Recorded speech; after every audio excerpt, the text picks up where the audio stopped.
Hi friends, ഇന്ന് വന്നിരിക്കുന്നത് വളരെ എളുപ്പത്തിൽ തയ്യാറാക്കാൻ പറ്റുന്ന ടീ കേക്കിൻ്റെ റെസിപ്പി ആയിട്ടാണ്. നമ്മൾ ബേക്കറിയിൽ നിന്നൊക്കെ കിട്ടാറില്ലേ ടീ കേക്ക്, അതേ ടീ കേക്കിൻ്റെ റെസിപ്പി ആയിട്ടാണ് ഇന്ന് വന്നിരിക്കുന്നത്. വളരെ ഈസി ആയിട്ട് നമുക്ക് ഓവനൊന്നും ഇല്ലാതെ ഇത് വീട്ടിൽ തന്നെ തയ്യാറാക്കിയെടുക്കാം.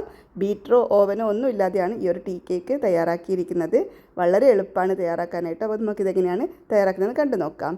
ഇതിനായിട്ട് ആദ്യം തന്നെ ഒരു ബൗളിലോട്ട് 1/2 കപ്പ് നല്ല ചൂടുള്ള പാല് ചേർത്ത് കൊടുക്കാം. ഇനി അതിലേക്ക് ഏകദേശം 1/4 കപ്പോളം ബട്ടർ കൂടി ചേർത്ത് കൊടുക്കാം. ഞാനിവിടെ അൺസോൾട്ടഡ് ബട്ടറാണ് ചേർത്തിട്ടുള്ളത്. എന്നിട്ട് നല്ലതുപോലെ ഒന്ന് മിക്സ് ചെയ്ത് കൊടുക്കാം. നന്നായിട്ടൊന്ന് മിക്സ് ചെയ്ത ശേഷം ഇനി ഇതിവിടെ അടച്ച് മാറ്റി വെക്കാം. കാരണം നമ്മൾ ഈ ഒരു കേക്കിന് വേണ്ടിയിട്ട് ചൂടുള്ള പാലാണ് യൂസ് ചെയ്യുന്നത്.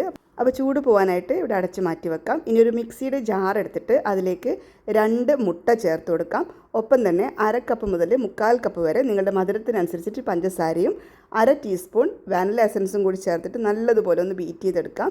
ഇതിനായിട്ട് നമ്മൾ ബീറ്ററൊന്നും യൂസ് ചെയ്യുന്നില്ല, മിക്സിയിൽ തന്നെയാണ് നല്ലതുപോലെ ഒന്ന് ബീറ്റ് ചെയ്തെടുക്കുന്നത്. ഇനി ഒരു അരിപ്പ വെച്ചിട്ട് അതിലേക്ക് 1 കപ്പ് മൈദയും 1/2 ടീസ്പൂൺ ബേക്കിംഗ് പൗഡറും 1 നുള്ള് ഉപ്പും കൂടി ചേർത്തിട്ട് നന്നായിട്ട് മിക്സ് ചെയ്തിട്ട് ഇതിലോട്ട് ചേർത്ത് കൊടുക്കാം. നമ്മൾ എടുത്തിരിക്കുന്നത് സോൾട്ടഡ് ബട്ടർ ആണെങ്കിൽ ഉപ്പ് ചേർക്കേണ്ട ആവശ്യമില്ല. ഞാൻ എടുത്തത് അൺസോൾട്ടഡ് ബട്ടറാണ്. ഇനി ഇത് നല്ലതുപോലെ ഒന്ന് അരിച്ച് ഇതിലോട്ട് ചേർത്ത് കൊടുക്കാം.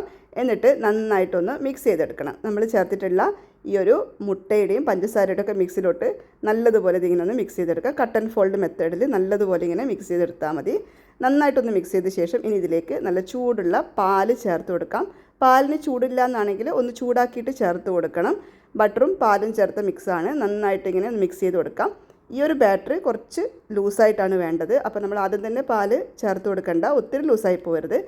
നോക്കിയിട്ട് പാല് ചേർത്ത് കൊടുക്കുക. ഞാനിവിടെ മുഴുവൻ പാൽ ആദ്യം ചേർത്തിട്ടില്ല, കുറച്ചായി ചേർത്തിട്ട് ഇങ്ങനെ മിക്സ് ചെയ്തെടുക്കുകയാണ്.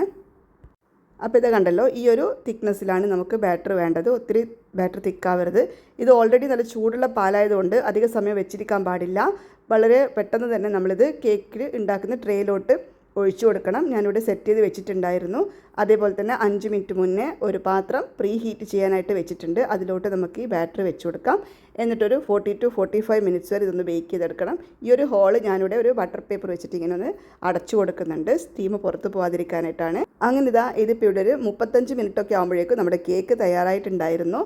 നന്നായിട്ട് ചൂട് പോയതിന് ശേഷം ഇനി ഇതിൻ്റെ ബട്ടർ പേപ്പറൊക്കെ ഒന്ന് ഇളക്കി കൊടുക്കാം. ഇനിയിപ്പോൾ നിങ്ങളുടെ കയ്യിൽ ബട്ടർ പേപ്പർ ഇല്ല എന്നാണെങ്കിൽ കുഴപ്പമൊന്നുമില്ല. ഏത് ട്രേയിലാണോ കേക്ക് ബേക്ക് ചെയ്യുന്നത് അതിൽ കുറച്ച് നെയ്യോ ബട്ടറോ ഒന്ന് സ്പ്രെഡ് ചെയ്ത് കൊടുത്ത ശേഷം കുറച്ച് മൈദപ്പൊടി ഇട്ട് കൊടുക്കുക. എന്നിട്ട് അതിങ്ങനെ ഒന്ന് എല്ലാവരും മിക്സ് ആക്കിയതിന് ശേഷം തട്ടിക്കളഞ്ഞാൽ മതി. ബട്ടർ പേപ്പർ ഇല്ലയെന്ന് വെച്ചിട്ട് ഒരു കുഴപ്പമില്ല. അങ്ങനെ ഇതാ നമ്മുടെ കേക്ക് ഇവിടെ കട്ട് ചെയ്തെടുക്കുകയാണ്. ഈ കേക്ക് കണ്ടല്ലോ, അങ്ങനെ പൊടിഞ്ഞൊന്നും പോവില്ല. നമ്മൾ ബേക്കറിയിൽ നിന്നൊക്കെ വാങ്ങിക്കുന്ന ടീ കേക്ക് ഉണ്ടാവുമല്ലോ, അതേ ഒരു ടെക്സ്ചറിലും രുചിയിലുമാണ് നമുക്കിത് കിട്ടുന്നത്. നല്ല ടേസ്റ്റാണ്. ബട്ടറൊക്കെ ചേർക്കുന്നത് കൊണ്ട് തന്നെ നല്ല രുചിയാണ് കഴിക്കാനായിട്ട്.